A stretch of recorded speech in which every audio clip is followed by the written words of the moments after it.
agony of demeanor. The human drama of athletic competition. This is ABC's Wide World of Sport.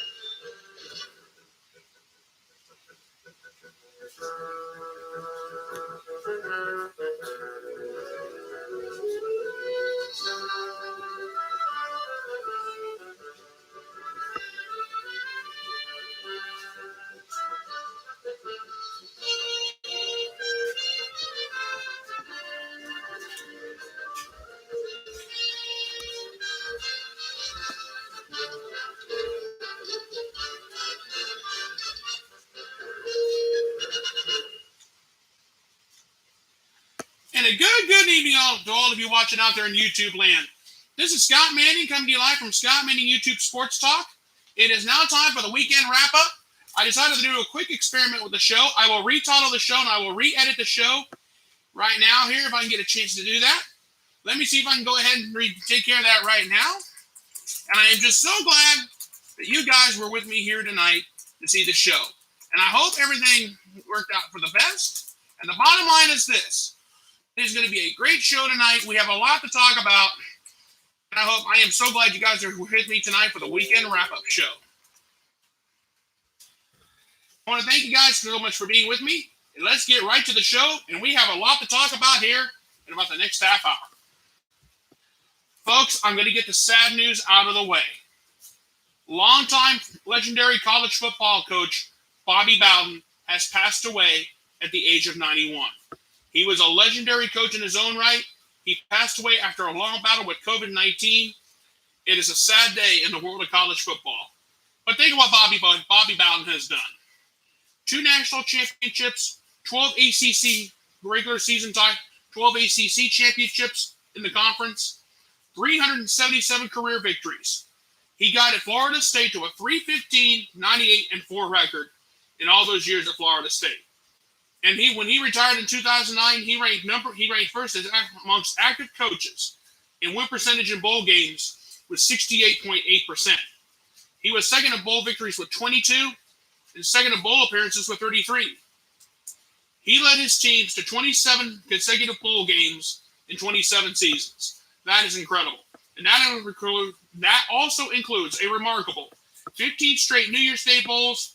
He won 11 straight in that stretch. He's the only NCAA coach in history to ever have 14 10-win seasons or more. Wow. What a resume for Bobby Bowden of Florida State. One of the greatest college football coaches ever. A longtime player of his, Ron Simmons. You knew him as the former WCW World Heavyweight Champion at one time. Went on to the WWE. He's probably thinking this. Damn! I shouldn't sound like that. I apologize, but Ron Simmons made a comment earlier saying, Bobby Bowden was a mentor of mine. I played at Florida State for him. He was the best coach I ever had. Current Florida State coach Jimbo Fisher shared his expressions by saying, it was a sad day. It is a very sad day in all of college sports. He was a mentor of mine. He's going to be greatly missed. Former Ohio State coach Urban Meyer said, Bobby Bowden was a legend in his own right. Look what he's done in his career. He's going to be sorely missed by all. But what an opportunity that he gave all those players of his at Florida State. I will come back to Bobby Bowden a little bit later on in the night. I promise you. I will come back to Bobby Bowden later. Because I want to talk about a few things on my end. But I want to take a few minutes to do that. That will be at the end of the show. I want to get the sad part out of the way, but I want to talk about Bowden a little bit more at the end of the show. So stay tuned for that. All right. Let's get started with some Major League Baseball. The Philadelphia Phillies have swept the New York Mets. The New York Mets are now 1-7 to begin the month of August. They got swept by the Phillies. They almost got swept by the Miami Marlins of all teams. And now, all of a sudden, the New York Mets find themselves further down than they want to be in 5th place for the second wild card. They went from leading to the division to going in the wrong direction. So what happened this weekend with the Phillies beating the Mets? Well, let's see. There were 2 triples in this series, one by Sir Didi Gregorius and one by Brad Miller. Didi Gregorius, remember, from the New York Yankees from years back? And Brad Miller, what can you say? For the Philadelphia Phillies, it was very simple. Brad Miller, he was 3 for 10, 3 runs. He had that triple I was talked about.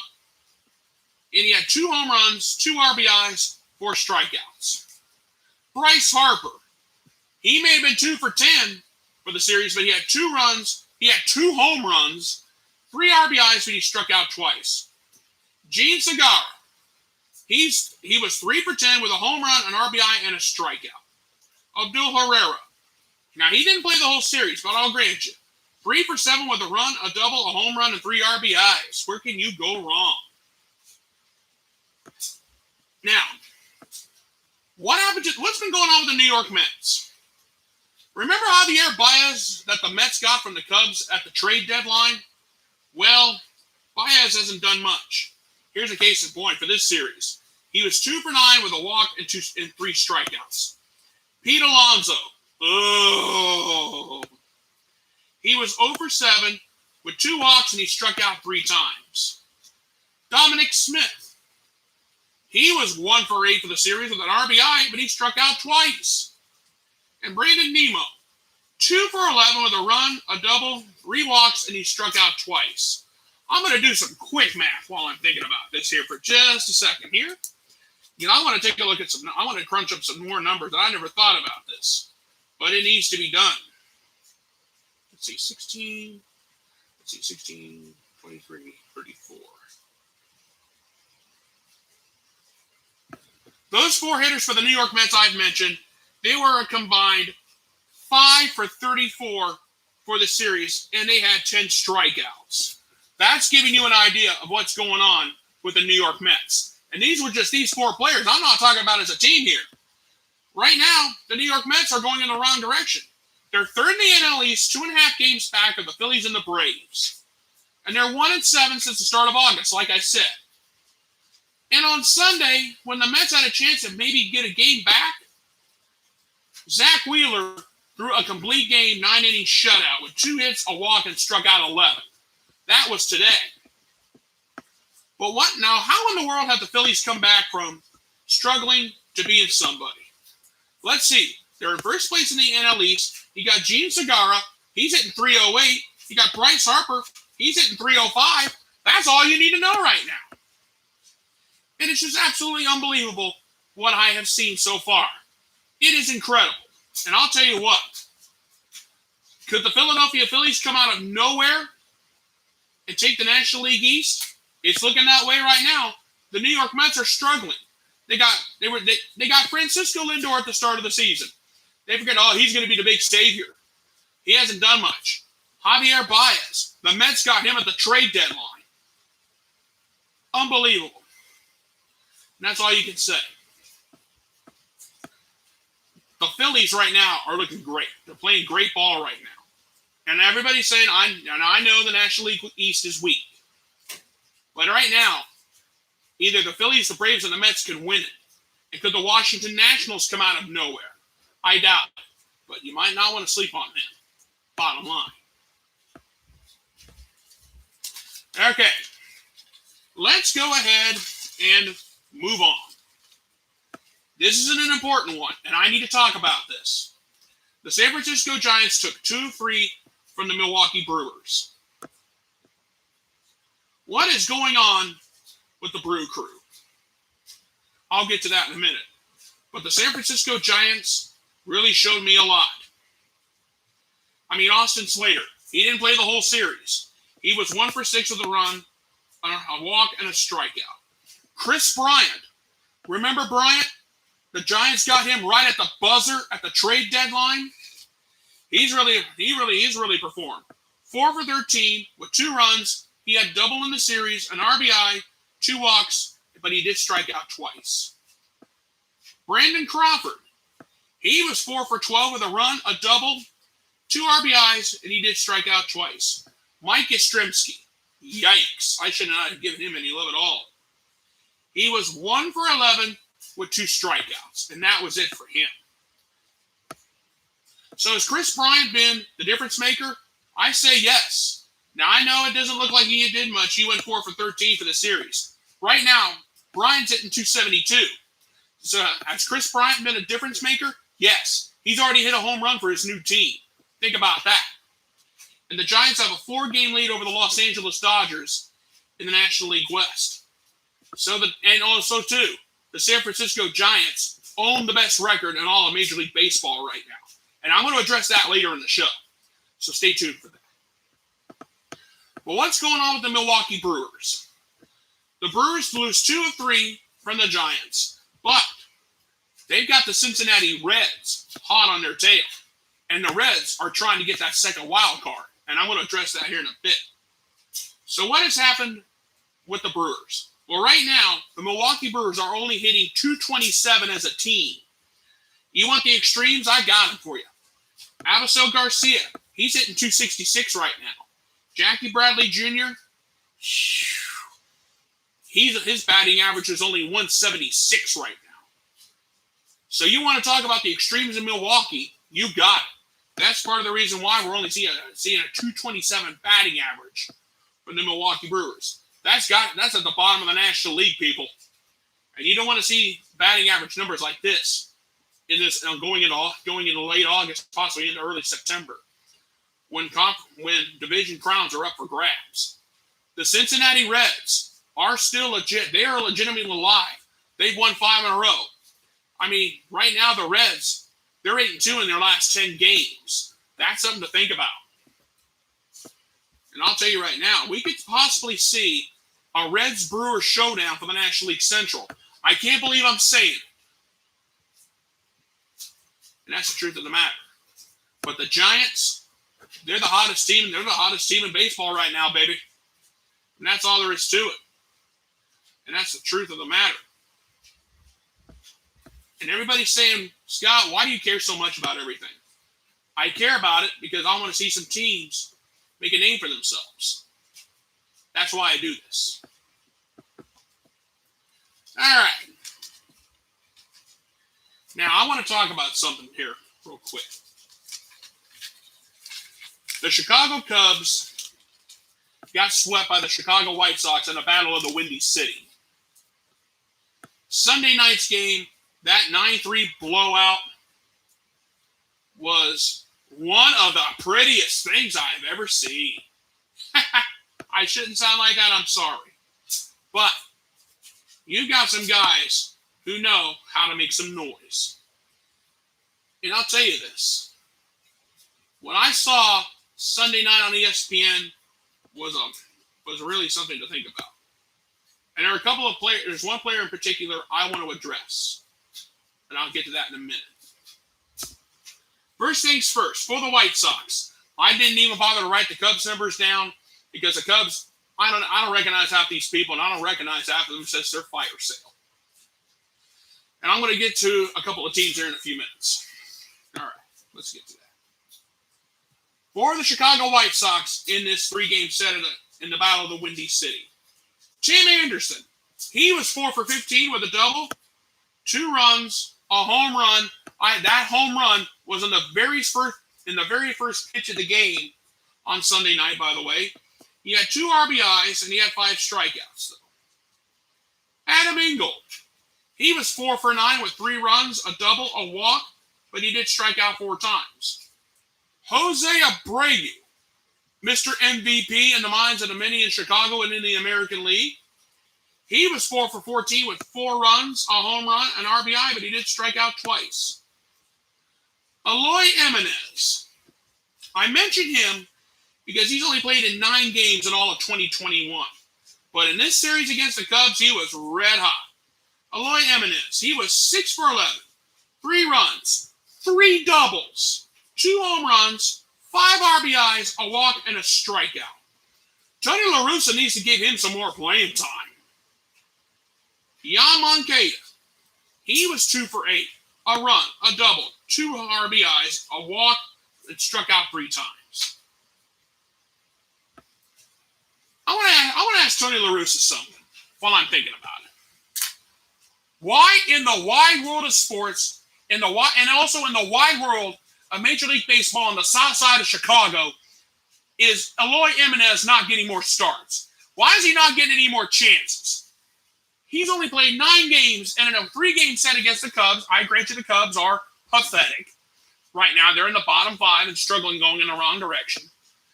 But I want to ask you this. Why is Eloy Jimenez not getting more playing time? He was 6'4", in a 3-game set on the north side of Chicago. That's what I want to know. Jimenez, he had 3 doubles, 2 home runs, 5 RBIs.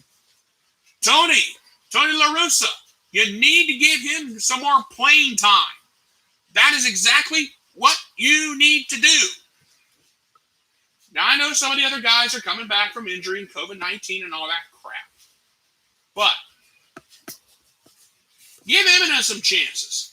Give Jimenez some playing time. He's only played 9 games in all of 2021, and he has a monster of a series against the Cubs. Why am I not seeing him playing more? You may need Jimenez down the stretch. And I grant you right, and yes, I know the Cubs, the White Sox have a 10.5 game lead over the Indians in the American League Central. I know the American League Central is a bad division right now, and with the exception of the White Sox, I understand. I hear you. However, we're in August now. Races in the majors are going to start heating up, and they already have heated up. And the bottom line is this: if the White Sox keep this up, and the way they're playing right now, the White Sox are going to have the division clinched by the start of September, or possibly by the end of this month. And that's all there is to it. The White Sox are going to win the American League Central, barring any sort of act of God. The White Sox are the team to beat in the American League Central, and that's all there is to it. But there have been people who have been asking me about division races, and there has been a lot of people. And the bottom line is this: a lot of people have been asking me what's going on in the races in the majors right now, and I have all that information right here for you. We're going to start with the American League and the National League within the division. We're going to start out with the American League. In the AL East, the Tampa Bay Rays find themselves 4 games up over the Boston Red Sox. And the New York Yankees, they're 6.5 back. The Yankees are still alive, despite everything that has happened. The Tampa Bay Rays are red hot right now. The Toronto Blue Jays just took 2 out of 3 from the Boston Red Sox. And that's something I would be concerned about that. I mean, you got Nathan Eovaldi, one of the best pitchers right now. And I mean, you got Devers, Martinez, Bogarts for the Boston Red Sox. They're struggling. And I mean, the Tampa Bay Rays are just having a field day. In the New York Yankees, they just added somebody else to the COVID IL list. The Tampa Bay Rays are going to win the AL East unless the Red Sox can get their heads out of their backsides and start thinking straight. And that's all there is to it. And that's all there is to it, my friends. In the American League Central, I basically addressed it. The White Sox, they're going to win the American League Central, barring any act of God. But in the American League West, the Oakland A's find themselves only 2 games behind the Houston Astros. The Astros have had some struggles. Could Oakland come out of nowhere and catch them? We don't know. Despite the Ramon Laureano being suspended for 80 games for failing a drug test, the Oakland A's are playing their best ball right now. Could the A's catch them? We don't know. Now, let's turn to the National League. In the NL East, I pretty much addressed that. The Phillies lead the National League East with the Braves 2 games back and the Mets 2.5 back. The Phillies just swept the Mets. The Mets had led the division almost all season, and now they're going in the wrong direction. Bryce Harper, Gene Segura. The Phillies have 2 guys hitting 300 right now. And as for the Braves, they just took 2 or 3 from the Nationals. Now, I know the Nationals are going in the wrong direction, and they had a fire sale. The Braves did get some help after the Ronald Acuna Jr. injury. The Braves are still pretty much alive, along with the Mets. But all 3 of these teams, it's going to be tight all the way to the end of the season. And everybody has said, Scott, the National League East is weak. Yes, I grant you. I'm not going to lie. The NL East is weak right now. In the National League Central, the Cincinnati Reds are only sitting 5 games back of the Milwaukee Brewers. That's not insurmountable. The Reds, surprisingly, have been red hot. And the Milwaukee Brewers, they just lost 2 or 3 from the Giants. And their team batting average is only .227. I mentioned that earlier. If the Reds come out of nowhere and take the National League Central, Governor Mike DeWine, I'm sure, is going to have a big old house party at his farm somewhere out in the western part of the state. You know DeWine's a Reds fan, so boo-hoo. I'm sorry if I had to bring up Governor DeWine, but he's a Reds fan, but he's an ignoramus, he's an idiotic Reds fan at that. I shouldn't be disrespectful, but I know there's people who like him. At the end of the day, he's a Reds fan. Good enough for me. Okay, but in the National League West, the San Francisco Giants, they lead to the division by 4 games over the Dodgers. The Dodgers are going in the wrong direction. This was a team that picked up Max Scherzer at the deadline. They made this huge deal with the Nationals to get 2 of their best players. And all of a sudden, the Dodgers are still struggling. But, remember at the trade deadline when the Giants were quiet all day, we didn't hear a thing from him, and lo and behold, they get Chris Bryant? He may be the difference maker. But as for the San Diego Padres,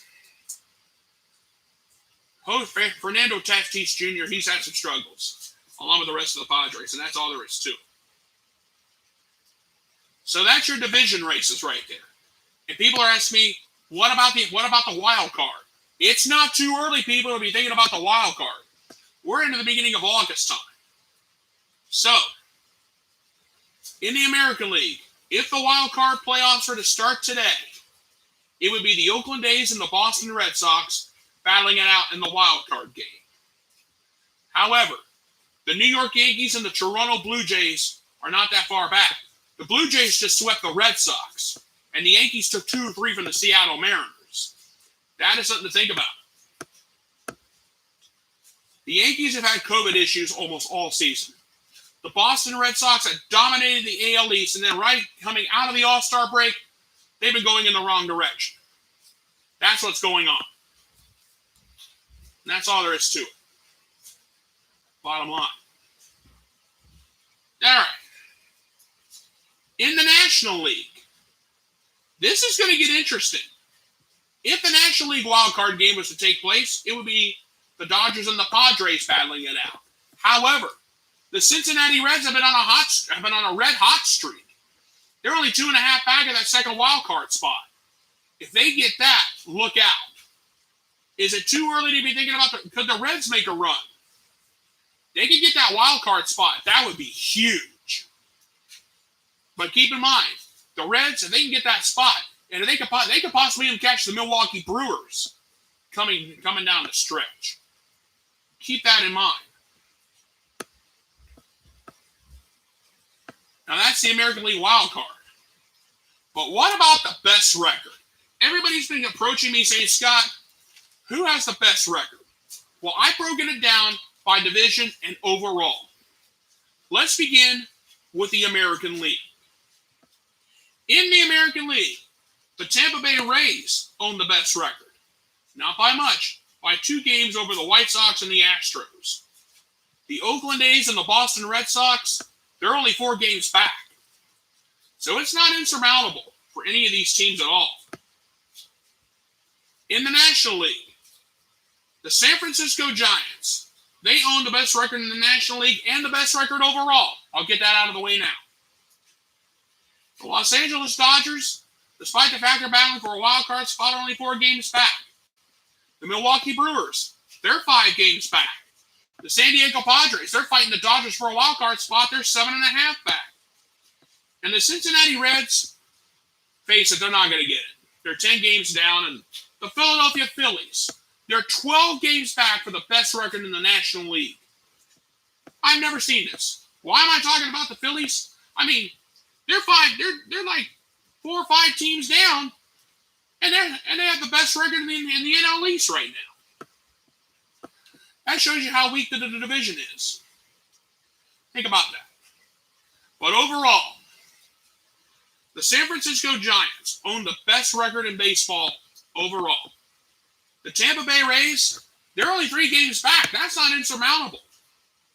The Los Angeles Dodgers, they're 4 back. The Chicago White Sox and the Houston Astros and the Milwaukee Brewers. Those 3 teams are 5 games back for the best record overall. And then you got the A's and the Red Sox rounding it out with 7 games back overall for the best record in all of Major League Baseball. So just to put it in short, the Tampa Bay Rays own the best record in the American League, but in the National League and overall, give that to the San Francisco Giants. I hope I answered all your questions. I hope I did take care of that, and I really hope I did. All right. Let's move on. The sport of motor racing was back after a 2-week hiatus due to the Olympic Games. The NASCAR Cup Series today was at Watkins Glen, and Kyle Larson got his 5th win of the season. Chase Elliott came home 2nd, Martin Truex Jr. 3rd, Kyle Busch 4th, Denny Hamlin 5th. Denny Hamlin still has yet to win a race, so he's a little ways down. But Kyle Larson, with his 5th win of the season, he's eyeing the regular season crown. If he can get that, that would be something to think about. And the Indy cars today, we're on a street circuit in Nashville for the Music City Grand Prix. Marcus Ericsson came home the winner today, despite the fact he ran into the back of somebody else's car early in the race and damaged his nose cone. Had to fight his way back through the field and go to Scott Dixon and Colton Herta, who had a crash late in the race. But Marcus Ericsson came home the winner with Scott Dixon 2nd, James Hinchcliffe 3rd, Ryan Hunter-Reay 4th, Graham Rahal 5th. Next week, the NASCAR Cup Series goes to Indianapolis for the Indianapolis Road Race, for the road course there. That's going to be fun to watch. I may enjoy that. In the IndyCar Series, I don't know what's going to happen with them. I forgot to write that information down. My apologies. But I'm sure we'll have a great race for the IndyCars next week.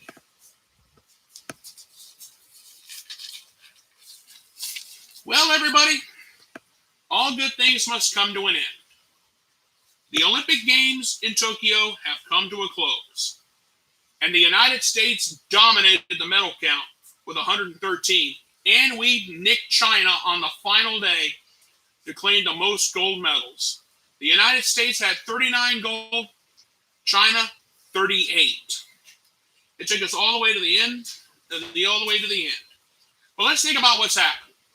Caleb Dressel and Katie Ledecky proved themselves in the pool. Lydia Jacoby, a young 17-year-old, went out and claimed gold.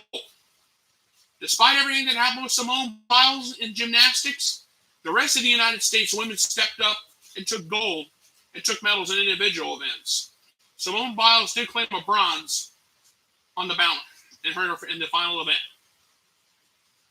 Allison Felix proved herself by claiming her 10th Olympic medal, by claiming bronze in the track and field events.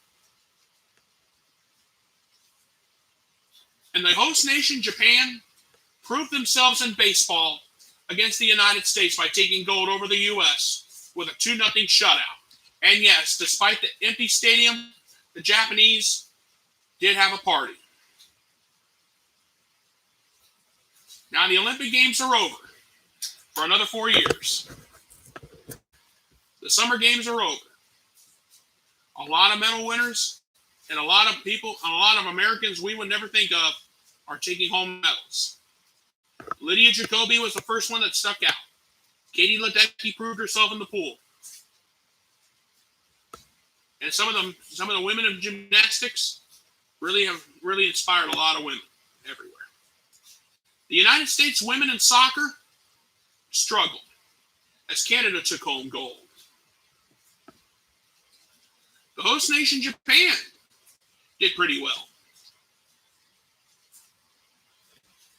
Now that the Olympic Games are over, it's back to reality.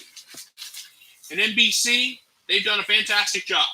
Now that the Olympics are over, what's next? Starting tomorrow, it's back to Days of Our Lives at 1 o'clock Eastern Time. The soaps are back.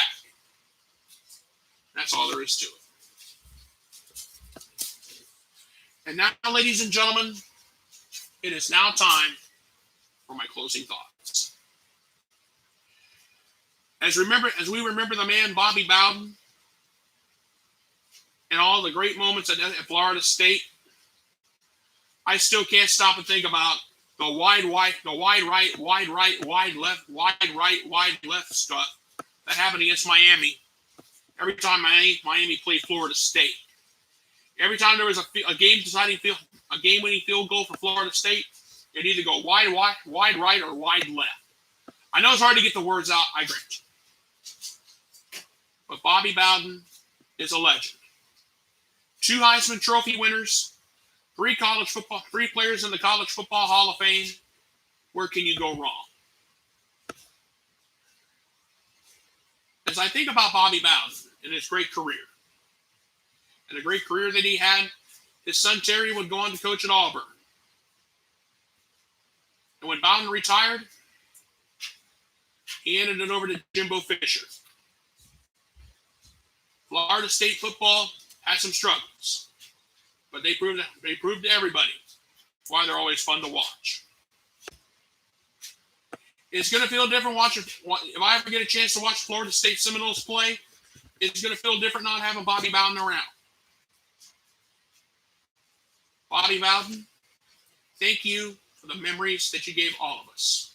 Thank you so much for the great games and all the memories that you gave all college football fans everywhere. Bobby Bowden, you will be sorely missed. Coach Bowden, thank you for your service to the game, and I thank you so much for making Florida State football something to remember during your time there.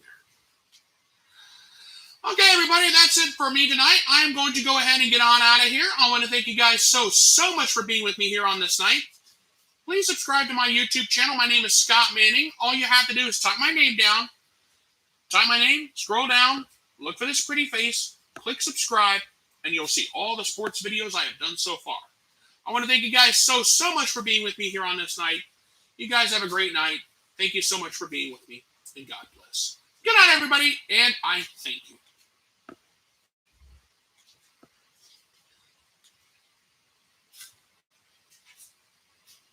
At Kroger, fresh groceries are our thing, so we check your delivery order for freshness at every step from farm to store and pick and pack every veggie in your free pickup order with care, because we treat your food the way we'd want ours to be treated. We're fresh every day, so shop anyway. Kroger, fresh for everyone. Free pickup on orders of $35 or more. Restrictions may apply. Get more ways to save at the Buy 5 or More Save $1 each sale. Just buy 5 or more participating items and save $1 each with card. Kroger, fresh for everyone. This is Ice-T and Stone Cold Steve Austin, and we're on a mission to get America to switch to cold water washing with Tide. it saves you energy. And that saves you up to $150 a year on your energy bill. Plus, Tide cleans better in cold than the bargain brand in hot. So what are you waiting for? Turn to cold because Stone Cold said so. Turn to cold with Tide. Energy savings based on average temperature from hot to cold and non-HEV sheets. Performance based on Tide Power Plus versus leading baking soda packs.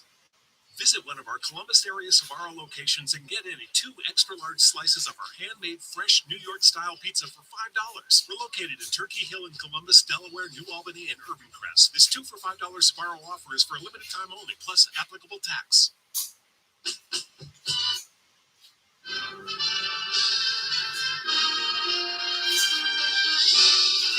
Spanning the globe to bring you the constant variety of sport, the thrill of victory, and the agony of defeat. The human drama of athletic competition.